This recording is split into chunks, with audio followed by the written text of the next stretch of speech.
a young child travels to find a new home. Around him are strangers, and he feels all alone. A survivor of genocide, just one of a few. 15 of them on a fishing boat that was built for just two, headed to a land of where his ancestors came from, for desperate help and asylum. Surrounded by nothing but giant waves and miles of ocean, the feel of land on his feet has become a forgotten sensation. The sun and moon pass like the waves, with all the uncounted days and the food and fresh water that he craves. The stench of blood reeking from his clothes, the last remembrance of his family that he holds. All the depressing moments just kept repeating. It was almost lunchtime when he heard all the screaming. Men in orange robes pretending to come in peace, while they murder without a cause, just like a deadly disease. The sounds of swords slashed through skin and bone. He heard women, men, and children moan. Flames engulfed the village, one home at a time, while a blanket of smoke made blind to the world this crime. His father ran out carrying a pitchfork, while he peeked from behind the door. A few shots later, he saw his father on the floor. Someone grabbed him and ran while tears filled his face, hoping this was just a nightmare.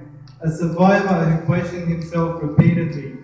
Why was his life spared? He knew the outcome of his village after he fled. The only thing on his mind was his baby sister, still lying on his bed.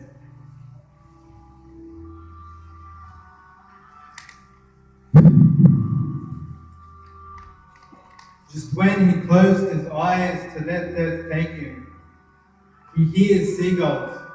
He opens his eyes, he sees land, and he yells, surely a Muslim country would not let him suffer any longer. The duty of every Muslim to help each other. When his boat met land, he screamed, Alhamdulillah, and he prostrated in sajda. They did not go unnoticed. Coming towards them was an army officer. The officer tells them, I cannot help you. Turn around and go back home. His heart burned from being betrayed from someone he thought was his own. I look at his companions, told him they had no choice. They had no home and they had no voice because there was no one to listen. Their blood and tears could turn a desert to a flowing ocean. Their basic human rights had been refused.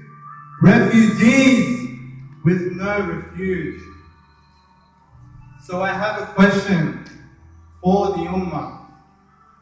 Where are you when your people need you? Our brothers and our sisters are being killed because they hold on to the Shahada, because they say, La ilaha illallah, Muhammadur Rasulullah. The greatest man to walk this earth, peace be upon he, said, none of you truly believe until you love for your brother what you love for yourself. The Prophet used to worry until he gave to charity everything he held in wealth. He once told Abu Dhar that he would not like to keep anything but 1 dinar, for him the mountain of Uhud would turn to gold. And most of us today, we build up our bank accounts and we chase the pleasures of this world. Jazakallah khair.